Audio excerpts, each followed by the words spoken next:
Welcome. आज का हमारा टॉपिक है टाइप्स ऑफ प्रोनाउन।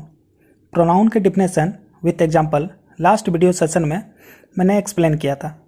अगर उस वीडियो सेशन को आप लोगों ने मिस कर दिया है तो आई बटन में जाके देख सकते हैं। चलिए आज का टॉपिक शुरू करते हैं।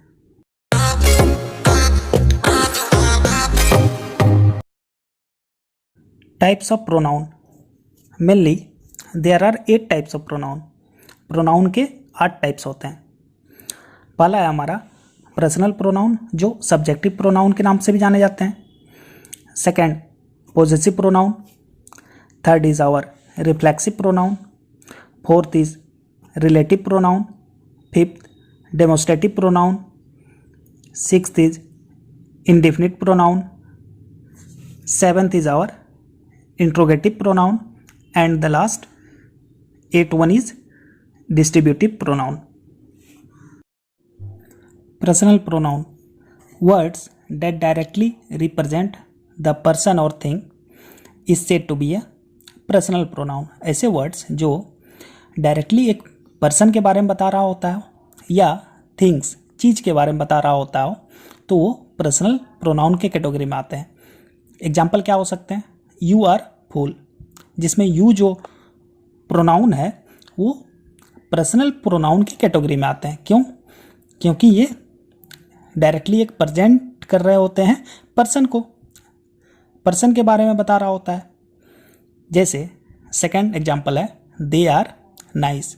दे जो एक प्रोनाउन है वो ग्रुप ऑफ पीपल को बता रहा होता है प्लूरल फॉर्म में, लेकिन वो रिप्रेजेंट किसको कर रहा है? एक पर्सन को कर रहा है। तो ऐसे कैटेगराइज जो वर्ड होते हैं वो पर्सनल प्रोनाउन के कैटेगरी में आते हैं। नीचे एक लिस्ट है जो एक चार्ट के फॉर्म में दिया गया है पर्सनल प्रोनाउन के वर्ड्स, जो नंबर्स के भी फॉर्म में है और पर्सन्स के भी फॉर्म में है। Number singular and plural as well as person, first person, second person and third person. I, me, plural क्या हो जाता है? We, us. सेकंड पर्सन में यू, जो सिंगुलर में भी सेम रहते हैं एज वेल एज प्लूरल में भी। थर्ड पर्सन में सिंगुलर नंबर में आते हैं ही, सी, इट, जो प्लूरल फॉर्म में दे में चेंज आउट होते हैं और ऑब्जेक्ट फॉर्म में देम होते हैं। Possessive pronoun, words which indicate possession और ownership is called possessive pronoun. ऐसे शब्द जो बिलोंगिंग्स को बताते हैं, पोजेशन को बताते हैं, एक अधिकार को जो बता रहा होता है, वो पॉजेसिव प्रोनाउन के अंतर्गत आते हैं।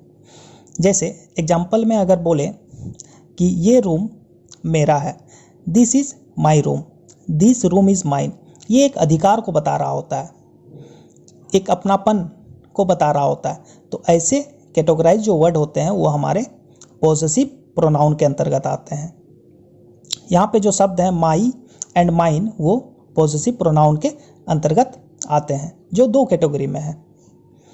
नेक्स्ट एग्जांपल है these are your bangles and other, जो दूसरा एग्जांपल है वो है these bangles are yours.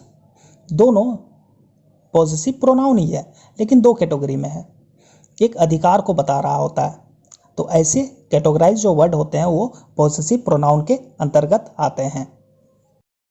Possessive pronoun से रिलेटेड एक चार्ट हमारे सामने है। इसमें सब्जेक्टिव केस हैं, कुछ वर्ड्स दिए गए हैं, उनके पॉजेसिव प्रोनाउन क्या हो सकते हैं वो हमारे डिनोट किए गए हैं वहाँ यहाँ पे। आई का माई, वी का आवर, आवर्स, यू का पॉजेसिव प्रोनाउन हो सकते हैं योर, योर्स। दे जो सब्जेक्टिव में है उनका पॉजेसिव प्रोनाउन हो सकते हैं देयर, देयर्स। ही का हीज, इट का इट्स, सी का पॉजेसिव प्रोनाउन हर, हर्स। ये सारे पॉजेसिव प्रोनाउन के अंतर्गत आते हैं। रिफ्लेक्सिव प्रोनाउन, रिफ्लेक्सिव प्रोनाउन में वर्ड यूज होते हैं सेल्फ, और सेल्फ का मीनिंग होता है खुद। अगर कोई बोलता है कि वो खुद बाजार जाएगा, he will go to market himself. तो हिमसेल्फ जो वर्ड है वो हमारे रिफ्लेक्सिव प्रोनाउन के अंतर्गत आते हैं। डिफिनेशन देखते हैं क्या है। The action performed by the subject is on the subject itself. Subject and object indicates the same person. इसमें क्या सेल्फ का बात हो रहा है कि सब्जेक्ट के बारे में बताया जा रहा है कि वो जो कार्य करेगा वो खुद अपने से ही करेगा। इसमें वर्ड्स जो आते हैं हमारे myself, himself, herself, yourself, ourself, themselves, जिसमें सेल्फ या सेल्फ्स लगे रहते हैं वो हमारे जितने भी वर्ड्स होते हैं वो रिफ्लेक्सिव प्रोनाउन के अंतर्गत आते हैं। उसमें बात होती है कि खुद वो जो काम करेगा वो खुद अपने से करेगा। सब्जेक्ट जो काम करेंगे वो अपने से ही करेंगे। एग्जाम्पल देखते हैं। He punished himself, you have hurt yourself, you will have to complete this task yourself. सभी जो सेंटेंसेस हैं, जो एग्जाम्पल्स हैं, उसमें क्या बात कर रहा होता है, उसमें सब्जेक्ट यही बताने का प्रयास करता है कि वो जो काम करेगा वो खुद अपने से ही करेगा। तो ऐसे कैटेगराइज जो वर्ड होते हैं जिसमें सेल्फ लगे हुए रहते हैं वो हमारे रिफ्लेक्सिव प्रोनाउन के अंतर्गत आते हैं। Emphatic pronoun. जब हम लोग इम्फेटिक प्रोनाउन का बात कर रहे होते हैं तो उस समय हम लोग इम्फेसिस का बात करते हैं। इम्फेसिस किस पे?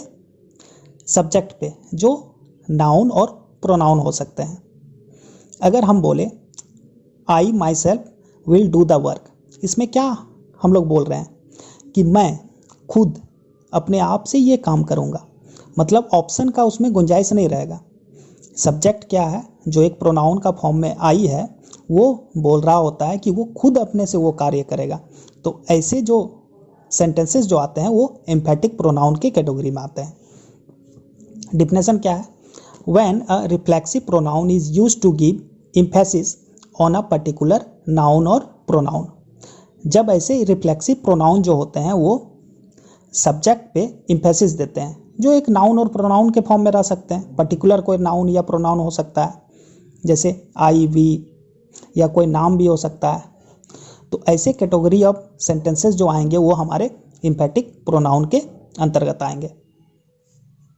एग्जाम्पल क्या है? I myself finished the task. यहाँ पे सब्जेक्ट जो है आई प्रोनाउन, वो बोल रहा होता है कि वो खुद अपने आप से वो काम करेगा। जब हम लोग रिफ्लेक्सिव प्रोनाउन का बात कर रहे थे तो उस समय क्या था, एक ऑप्शन का गुंजाइश था। उसमें एग्जाम्पल एक हम दिए थे, ही फिनिश्ड हिमसेल्फ, बता रहा होता है कि वो खुद वो काम किया, लेकिन एम्फेसिस नहीं दिया कि वही वो काम किया था। तो ऐसे जो शब्द होते हैं वो एम्फेटिक प्रोनाउन के कैटेगरी में आते हैं, जो एम्फेसिस अ पर्टिकुलर नाउन और प्रोनाउन के को देते हैं, जो सब्जेक्ट के फॉर्म में हो सकते हैं। नेक्स्ट एग्जांपल है, we ourself witnessed the accident, Sameer himself admitted his mistake.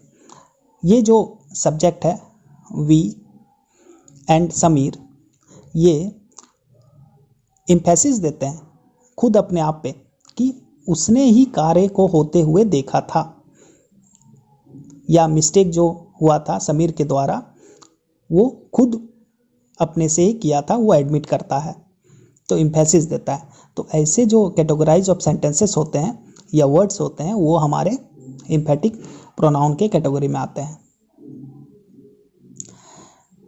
ये थे हमारे प्रोनाउन के 4 टाइप्स। और भी इसमें और 4 टाइप्स बच जाते हैं जो आने वाले वीडियो सेशन में हम लोग देखेंगे। अगर वीडियो थोड़ा भी इंफॉर्मेटिव लगा हो तो वीडियो को ज़रूर लाइक कीजिए, चैनल को ज़रूर सब्सक्राइब कीजिए और बेल आइकन ज़रूर प्रेस कीजिए। Thank you.